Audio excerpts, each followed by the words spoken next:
Attached entities are the disembodied spirits of people who have died and not found a way to move on. They are like a ghost who has taken up residence in your home. What separates an attached entity from its closely related cousin, a ghost, is that the attached entity take their interaction with us one step further. They single out an individual to haunt and then penetrate their auric field. The aura is the electromagnetic field around the body. It is our personal space. It can be likened to a border that marks where we end and another begins. It is what energetically separates us from others and supports our ability to remain clear about who we are, what we think, and how we feel. When an entity repeatedly penetrates our aura, it is classified as being attached. Angels, spirit guides, and ghosts do not enter the auric field. Even if a ghostly presence is mean, vindictive, and spiteful, he or she still honors us in our personal space. Attached entities, on the other hand, seem unconcerned with our boundaries and can routinely and regularly enter our energy field. All attached entities are parasites. Their vibration is low. They are typically ego-driven, emotionally negative, and out for themselves. Their motives can be summarized into two words: control and manipulation. Their endeavor is to create a symbiotic relationship with us, with the cards stacked in their favor. When an entity is in our auric field, we experience their thoughts, feelings, and emotions as if they were our own.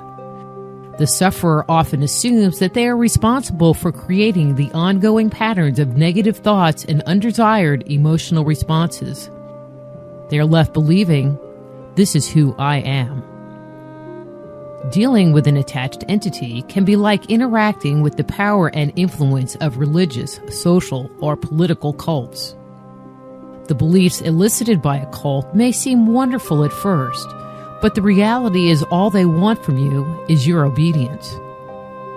They endear themselves to you by telling you how happy or successful you will be if you follow their guidance.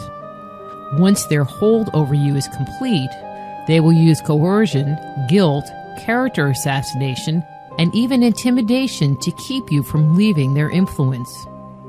They will hide the truth of who they really are and what they actually want. They will only make their hidden agenda known when they think you are ready. Entities do the same thing. They will lull you in with their promise of a better life, protection, strength, and security. Once inside and firmly attached, the game changes. What was once promised goes by the wayside.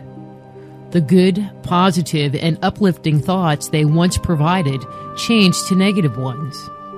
These negative tapes can keep playing over again in our minds, keeping us in an altered emotional space. The deeper, darker, and lower you go, and the longer they can keep you in this emotional place, the happier they are. Relief can only be experienced if we move the entity out of our space and reestablish our connection with ourselves. What many do not realize is the fact that entities, like a cult, attach to us because we open the door and invite them in. In most cases, it's accidental and unintentional on our parts. Entities attach to us for a number of different reasons. The most common and long-standing of these relationships occur between an entity and a child, especially with children who were sexually molested or experienced long-term physical or emotional abuse. It is common for these children to feel alone and abandoned by those who are supposed to take care of them, protect them, and defend them. In their hurt, pain, and solitude, they call out for someone to help. They project a wave of emotional energy into the universe like an SOS or a beacon of light. They ask, hope, and pray for someone to come and save them. The depth and strength of emotional energy they project is so intense, their wishes do get answered. By whom? By the entity, of course. The child, as a way of coping with the dysfunctional situation, disassociates from his or her body. This leaves room for the entity to step in. As the entity exerts its control, in a weird way, the child receives a reprieve from the painful circumstances they are experiencing. They might take on a "I don't care" or "you can't hurt me" attitude. This helps the child create a boundary around the tender and gentler parts being violated. They may totally disassociate from their bodies, leaving the entity fully in charge. This can cause the child to move forward in life without any memories of the offending behaviors they experienced. In the beginning, the entity may have helped the child cope with what was going on around them. As the child grows and matures, the reactions offered by the entity to a potential threat may no longer serve them. They may begin to see their overstated response to a situation as being inappropriate and may want to embrace a new way of interacting with the world. Thus comes the rub. Attached entities, in the majority of occurrences, do not occupy the auric field all the time. Yet in times of trouble, the child, or adult child, call out to their attached entities through their emotional space. It is believed that each emotion carries its own unique vibration or frequency. Entities are able to sense emotional energy. If a specific emotion is experienced by the affected child, such as one that triggered a past hurt, this will open the door for the entity to exert its control over the individual.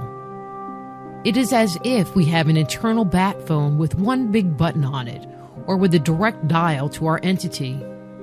Once the button is pushed, the entity can gain access to the auric field. Once back in our aura, it will begin influencing us again. The individual, in turn, will experience a response that, while it may be out of proportion, will seem familiar, safe, and consistent. Addictions, regardless of the kind, are another common reason why entities attach. Addictions can include drugs, alcohol, sex, gambling, and even interacting with computers. The altered states these behaviors create within the body can be a calling card inviting entities into the auric field. When we are intoxicated, for example, we naturally put down our boundaries and drop our guard.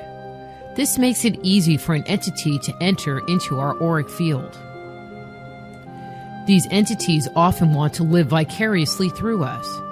They are looking for one more drink, one more high, or another encounter. We often hear stories of people with drastic personality changes when they are under the influence.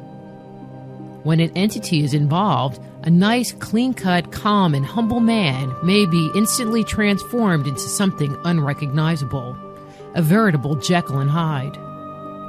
Some individuals after a binge report they just weren't themselves and end up regretting their inappropriate actions.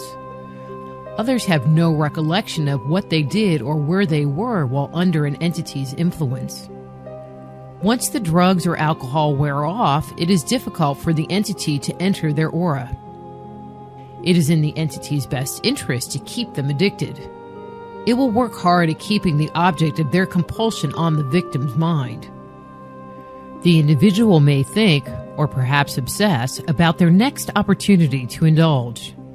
They are reminded just how good it felt, how their troubles will go away, or how it really doesn't matter anyway. So go ahead, just have a little one for old time's sake. It'll be okay. Another way in which an entity can attach is through tools of divination. It is only in recent years that occult principles have been made available to the general public. Formerly, those who explored its secrets were highly trained in their concept and use. Warnings and precautions have always surrounded its use, and for a good reason.